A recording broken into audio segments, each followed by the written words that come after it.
Welcome to this evening. Welcome to our briefing on making space for nature in Kent and Medway. This is the project under which the development of the county's local nature recovery strategy is going to take place.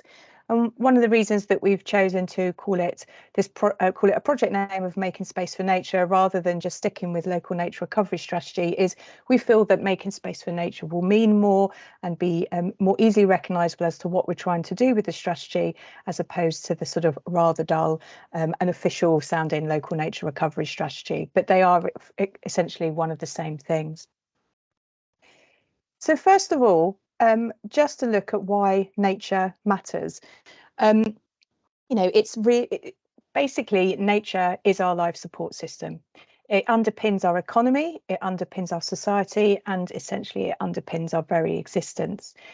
And it's a hugely important provisioner for many things that we depend on. It provides us with food, it provides us with clean air, it provides us with clean water. It helps support our health and it helps support our happiness, and also it does provide us prosperity. But also, aside from all those actual sort of functions that it provides, it's beautiful, it's inspiring, and within Kent, it's part of our identity. We are called the Garden of England for very good reason. And that's because Kent is very special. I'm sure you are all very well aware of the nature and the wonder that is around you in your local parish and town council areas and neighbouring authority areas. And we are very, very fortunate in the county to have some really valuable and really special areas. We support some massive proportions of some of the county's country's most precious and rare habitats, such as chalk rivers. And we also support some very rare and important species. We have 5 of the UK's 7 rarest bumblebee species in Kent, and we also have the largest population of lizard orchids at Sandwich Bay. And we have a huge number of designated areas as well, which just goes to show how important our local environment is in the county. And it's not just the stats, the facts that make Kent so special. At the beginning of the project, we ran a survey to ask people what makes Kent so special. And actually, a lot of what I've just quoted in terms of the facts and figures fall out in terms of what people see as the value. It's the diversity, it's the variety, it's the wildlife, it's the beauty, it's the access.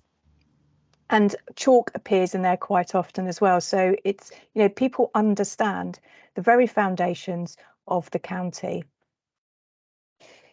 So that's why we want to be making sure that the local nature recovery strategy really does deliver the best for our natural environment. But what are local nature recovery strategies?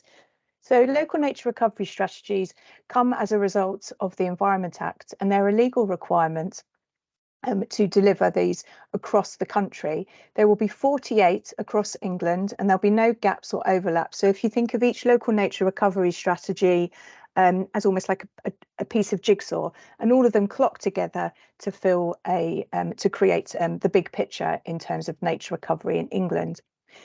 Each local nature recovery strategy is delivered at the landscape scale, so the majority are being delivered on sort of county boundaries. And they're locally developed by an appointed responsible authority. And Kent County Council has been appointed by DEFRA to deliver the local nature recovery strategy for the administrative areas of both Kent and Medway, so the geographic county of Kent. And also importantly, they're collaboratively developed. So we're not going to go away into a dark room and write a strategy and 12 months later come out and do a public consultation. This involves the stakeholders of Kent in the development of the strategy right from the very word go. And as a result, the local nature recovery strategy will agree the local priorities and associated actions for nature recovery and wider environmental benefits. And collectively, these local nature recovery strategies will deliver a nature recovery network for England that aims to end the decline of nature and support its recovery. But why is it needed? Well, if we look first of all on a national basis, last year, the State of Nature report reported some very startling facts in terms of what's happening to the wildlife in the country. So this showed that the majority of species have seen decreases in their populations, and that the abundance of terrestrial and freshwater species has fallen on average by 19%. And that we saw things like the distribution of invertebrates decreasing by 13%, and some really important insects who provide ecosystem services such as pest control and pollinators declining by some 34% for pest control and 18% for pollinators. And half of our flowering species have decreased across Great Britain. So altogether, these, along with the fact that 16% of the species of Great Britain are threatened with extinction, means that we actually are now considered one of the world's most nature depleted countries. So that's, something that obviously needs action. But what do we need to consider in terms of Kent? So Kent, unfortunately, does not seem to be faring any better than the national picture. In 2022, Kent County Council, Kent Wildlife Trust and the Kent Nature Partnership, with funding from Ebbsfleet Development Corporation, undertook a massive project to look at the state of nature in Kent, which reported in 2022. And this showed that we have some 10% of our species threatened with extinction, that a number of our important areas such as SSSIs, too few of them are in favourable condition, that we have issues in terms of water and air quality pollution, and that our habitats are fragmented and unconnected and undermanaged. And these things are leading to, for example, the reductions in the area of chalk grassland in the county. Plus, we have increasing pressures. Our population is growing above average rates, and there isn't the facility or ability to put our land, our valuable land, under strong conservation management. And so we're seeing a decline of land under conservation management as well. So it's a pretty sorry state in Kent as well. But I want to move on to some more positive, which shows actually that whilst we do have to act, and we do have to act urgently, actually, when we come together collaboratively, we really can make some important wins for nature. And over the past 23 years, as a result of collaborative working and huge efforts by the likes of the Wildlife Trust, the RSPB, Butterfly Conservation, to name but a few, and really importantly, land management delivered through countryside stewardship and other grant systems, we have seen some really great wins for biodiversity in the county. So this just demonstrates the value of collaborative working and why it's really important that we have a framework under which to deliver such work. So how will Making Space for Nature enable nature recovery? Well, first of all, it will provide a spatially framed strategy for nature that will focus action to where it's most needed and where it will deliver the greatest benefits. It will also deliver a framework for joined up action, and that framework will be delivered and developed with those that will be instrumental in its delivery. It will also set out some agreed priorities for nature recovery, and sitting under those will be the measures, the actions that are needed to deliver these priorities. It will put forward a shared vision for nature recovery and also the use of nature-based solutions in the county. And it will set forward an ambitious but realistic and deliverable plan that it's linked to supporting mechanisms and finance. As a result of this, we intend that we will see, as a result of the delivery of the strategy rather than the development of the strategy, so once those actions are put in place, we will start to see a network of wildlife-rich places across the county being created. Our natural environment will be restored and will retain good health, and there will be coherent and resilient ecological networks. And as a result, that will support a county that thrives with wildlife and plants. But in addition to just tackling the decline of nature tackling the decline of nature, we will also see a natural landscape that inspires engagement and underpins the health and well-being benefits and supports the economy of the county. We will also result in providing solutions to some of the county's societal challenges by the way in which we manage our natural environments. And also, we will have a healthy and resilient agriculture sector that is making a contribution to food security. The local nature recovery strategy will deliver nature recovery because of some of the key parts of the key things that underpin the LNRS. So first of all, we have the fact that there is now a statutory role for the local nature recovery strategy in influencing all tiers of forward planning. So that means that when a local plan is in development, they must consider what is featured and what is aspired to within their local plan. And of course, the spatial element of that, the spatially framed element of the LNRS is really important and really helpful to a local plan in terms of identifying where land use should be focused, or rather how land use should be focused, for example, where development should be cited. It will also have a role in influencing biodiversity net gain, directing gains to where it will have the most benefits for nature and deterring losses from high biodiversity land. It's also expected to be linked to environmental land management schemes, the funding mechanism for agriculture and land use. And the new scheme that will come out to deliver that will be influenced by local nature recovery strategies, but how that will work together is still to define by DEFRA, but we know it will have an important role. And we also understand that other grants and investment will use the local nature recovery strategy as a way of identifying high value projects. So funding sources will likely incentivise the LNRS actions by adding greater weight to projects that deliver on local nature recovery strategy priorities.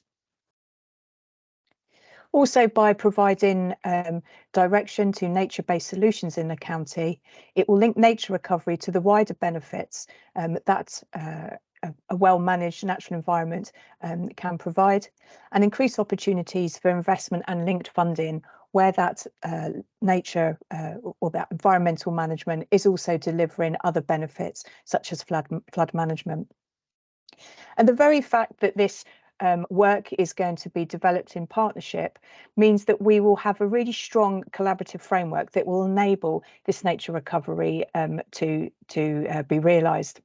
The relationships established now will essentially support the delivery of action in the future. And also just the nature of the fact, as I said, that the spatial framework will enable us to target action to where it's most needed and also where it will deliver the greatest benefits. As a result, we intend that the LNRS will have two main functions, and that is to direct action investment to where it's most needed and where it will have the most benefit, and to direct losses and impacts away from our most valuable natural assets. We're quite often asked, how does the local nature recovery strategy fit in with all other strategies and plans and local influences around in Kent and nationally. So we try to draw a schematic that would help demonstrate this and explain it. And as you can see, it's very complicated. But there are sort of definite links between the local nature recovery strategy and the environmental improvement plan and nature recovery network, for example, obviously influences what goes into our strategy, but then our strategy also helps to deliver those things. So there's sort of a to and from direct relationship with that. And also obviously the local nature recovery strategy through nature-based solutions and other co-benefits will help to will support the aims and aspirations of things such as catchment management plans, green infrastructure plans and shoreline management plans. But really what I think this shows is that it's very complex and there are lots of unknowns, and how this will all work together really will be seen as we go through the process. It's probably also worth noting at this point that local nature recovery strategies are new. there is guidance from DEFRA in terms of how we might develop it, but there is a lot of autonomy at the local level. And what this does mean is that as we go through the process, we're very much learning as we go along in terms of this real sort of stakeholder-led strategy development. So we do ask all of our stakeholders to bear with us as we go through. And there's also the fact that there's a lot of the government's environmental improvement plan. There's still lots of unknowns in respect of that. So quite often when we're asked, how does this fit in? We are as much in the dark as you are. So again, we ask our stakeholders to bear with us if we have to say, I'm sorry, we can't answer that question at this moment. So what will the LNRS do and what will it not do? So there have been concerns in terms of land ownership, what the LNRS will do. So we've put together this slide just to reassure landowners and others exactly how the LNRS will influence land management. So it won't draw localised details or definitive boundaries, but will instead identify broad areas where the creation or improvement of habitat is likely to provide the greatest benefits.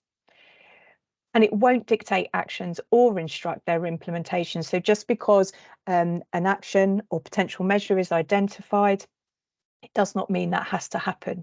It will just identify what are the potential measures that are required to support delivery of the priority. And it will not force landowners and land managers to make changes to their land. However, what it will do is inform opportunities for funds and investment and may provide them with the financial incentives and financial means to help us deliver on those priorities. Importantly, it will not be developed without broad input from all of our stakeholders.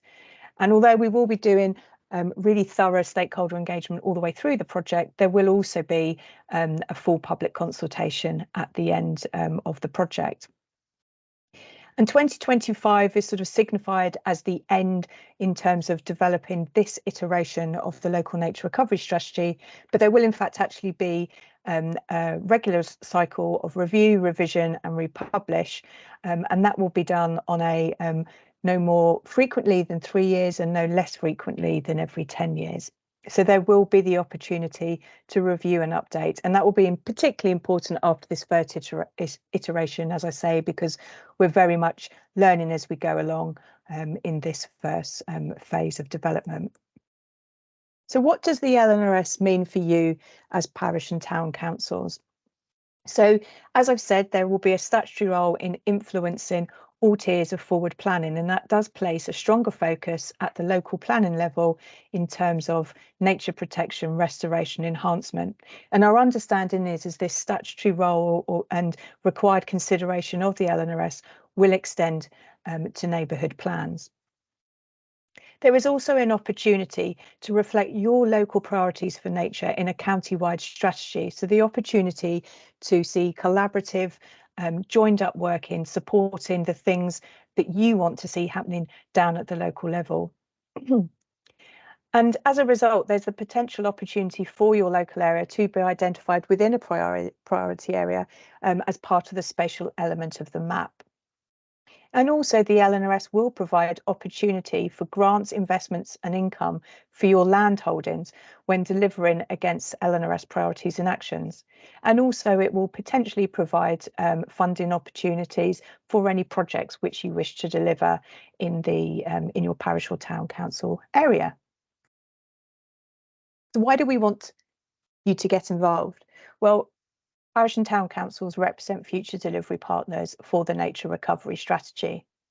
And we want to ensure that the local nature recovery strategy is developed in line with your aspirations for nature recovery, green infrastructure, and also wider environmental benefits. We want to ensure that the LNRS aligns with your own environmental plans and future ambitions, just as we're doing with local planning authorities. There's also the fact that you represent our very most local government. And so you have on the ground knowledge and experience, you have the links to your residents, and to really enable this to be not just a practical and deliverable strategy, but one that also really represents the people's aspiration for nature. And also you might well have local data to enhance the national data sets that we're using to inform the strategy's development. And also by being involved, you will also be well informed in order to build the outcomes and opportunities presented by the strategy into your own long-term planning for your areas. There are a number of ways to get involved through the project, and a number of ways in which we are involving stakeholders. So we have a project governance sitting at the top, which involves a board, a delivery group, and supporting authorities group, which is the local planning authorities as identified by the regulations. And then advising those are a number of technical advisory groups. Then in terms of sort of an open to all method for engagement in the project, we will be using pop-up events, partner networks and partner meetings to connect with our stakeholders. And there will also be a number of online activities to involve the people that we want to hear from. But our really key way of looking to involve people is through a number of stakeholder engagement workshops that will be held throughout the course of the project. As a result of the funding from DEFRA, we have a strong project team who are helping us to develop this strategy. So as I said, myself's managing the project, but sitting alongside me are a number of officers, all with dedicated roles to make sure that this really is the best strategy that we have for the county. And as I mentioned, Katie is working with the county's unitary district and borough authorities to ensure that the local nature recovery strategy works with the local planning system and is well placed to inform local plans and land use decision making. But we also want to make sure that there's an opportunity, as I said, for that sort of similar alignment to work with parish and town council plans as well. And we do hope that you will sort of join in and let us know what your ambitions are. As the project team that you see there, we're also advised by a Natural England senior advisor, who some of you may know, Karen Rigby-Foe. And we're also supported by a dedicated officer from the Environment Agency and the Forestry Commission as well. So we're pretty well resourced to deliver this strategy. So I won't take you through each and every step of the strategy's development, but when we share the slides, there will be some slides included in there which will provide the detail of each of the steps of the work. And I'm happy when we come to the questions part of the session to go into any detail that people may be interested in. But as I've said, we have statutory guidance and regulations that we must meet in developing the strategy. And it's really important that it is evidence-based, locally led and collaborative. There will be essentially 5 steps to the delivery or development of the strategy. And the first 3 are really the scene setters. So first of all, mapping areas that are of particular importance for biodiversity. And that's really understanding what we already have in terms of our biodiversity assets and those which are already largely protected through various planning mechanisms. The next step is to then understand what has already been done. So step 2 is actually generally required for the review part of the LNRS process. But in Kent, we've decided to include that for this first iteration, because actually we really feel that we need to understand what's been done and what's gone before, what's worked well and lessons to be learned. But also when we come to identify new action and mapping areas where that sort of action should be focused, we can build on and extend the previous gains already delivered by the wonderful projects and efforts that are underway across the county. And finally, in terms of that sort of baseline understanding, is putting together an assessment of Kent and Medway, its biodiversity, the challenges that that nature faces, the opportunities that exist for nature recovery. So that all gives us a really important picture of where we're at, what we have, and the challenges that we need to tackle. We then move on to step 4, which is when the real work begins, and that's identifying what outcomes we want for nature and what actions are needed to achieve these. So the priorities will focus on habitats and species, but through the actions that are identified, we will also look to achieve wider benefits, such as access to nature, for example. So that work will it will basically take place over 6 months, where we will start with a priorities long list, and then assessing all of those sort of suggested and potential priorities against a selection criteria. We will refine that down into a priority shortlist, and then that priority shortlist will be considered in terms of what measures, actions are required to deliver that, and that will effectively give us our local nature recovery priorities and potential measures. And then the fifth and final step is identify where in the county these actions should be focused to deliver the greatest benefits to nature, and also deliver nature-based solutions to tackle some of our wider goals. So this will be an important step for data and for understanding where local priorities really sit. So we can review what our priorities are, what sort of opportunities there lie, what pressures there are, and make sure that all of that analysis allows us to identify which areas really need the targeted and focused action. And effectively, that work will then deliver and create the areas that could become of importance for biodiversity. And that's a very long name that DEFRA have given it, but essentially what is called the ACIB is really opportunity areas for nature recovery. And through our statement of biodiversity priorities and that habitat map, we then have our local nature recovery strategy. Throughout the whole process, there are a number of things we need to consider. So we need to be considering how any nature recovery action might contribute to wider environmental goals and help to deliver additional benefits. And that includes how we might use any nature recovery action to deliver nature-based solutions. So that's where we're working with nature to deliver sort of solutions to some of our challenges, such as surface water management, air quality, and health and well-being priorities as well. We also need to consider climate change, and that's not just how nature recovery action might help us to mitigate and adapt to climate change, but also how climate change is impacting the very nature we are trying to recover. And we will need to consider how a changing climate might present challenges to that work.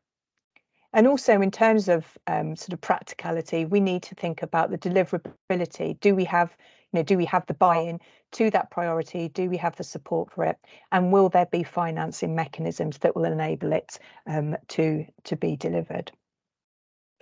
So the project programme actually started back in October, with a lot of the preparatory work underway, and we're now really starting on our stakeholder engagement work and stakeholder involvement work to pull people into the process. So the work the real crux of this work will take place January to December this year, with the first half focusing on the priorities and the second half focusing on the spatial element of the strategy. And we should have a draft local nature recovery strategy by the end of 2024.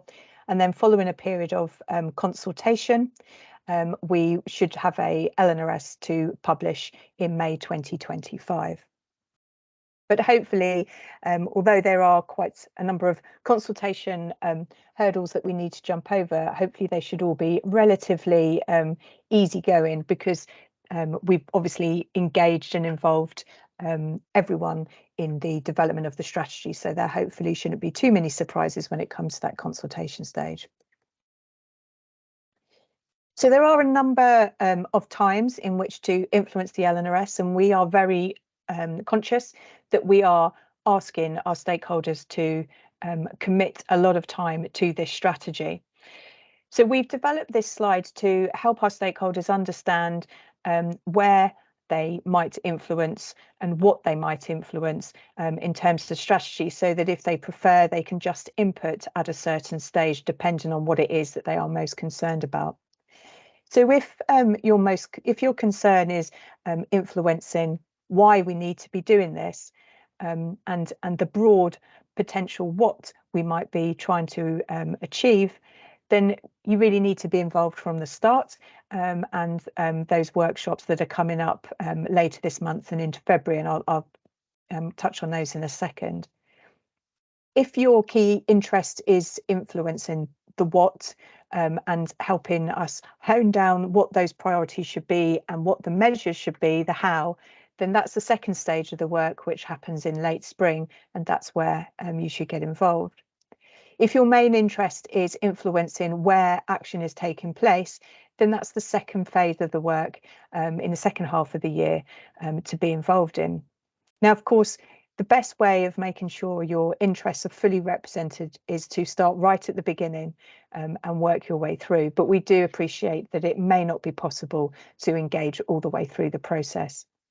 And also, it's important to note that whilst we do sort of look to have workshops, we will be looking for sector-specific engagement as we work through the process, and there will also be other opportunities to engage. And we're also looking at ways at how we might help local communities and parish and town councils to have the discussions amongst themselves and then present us with some feedback that's structured around the sorts of questions we need answered.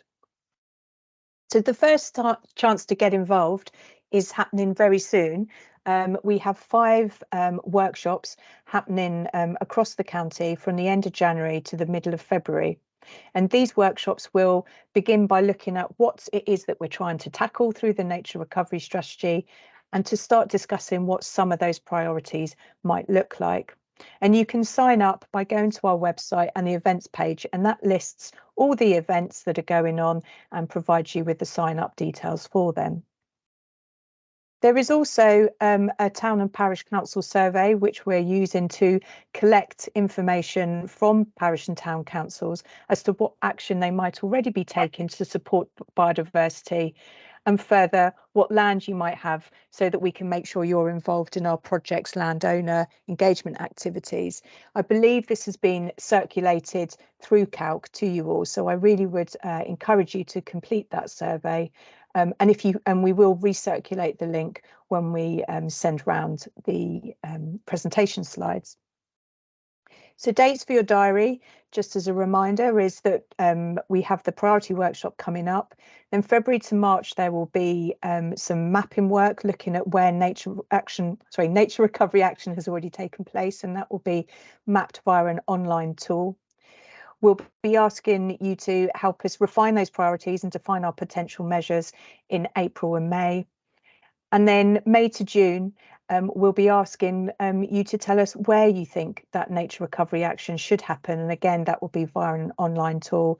And finally, in the autumn, early autumn, we'll be asking you to specifically help us refine what the opportunity areas might look like and to form that final spatial element of the strategy. So in conclusion, Making Space for Nature will create a spatially framed strategy for nature that will direct action and investment to the areas of greatest need and benefit, and direct losses and impacts away from our most valuable natural assets. And as a result, we will have a network of wildlife-rich places across Kent and Medway, resulting in a county that's thriving with wildlife and plants. And if you need any information on the project, we have designed our website to be the absolute sort of first port of call for any information. We upload everything that we're creating and delivering and hosting on that website. So you should be able to find all the information you need on that website. But if you do have any questions that aren't answered, you can email us at our project mailbox.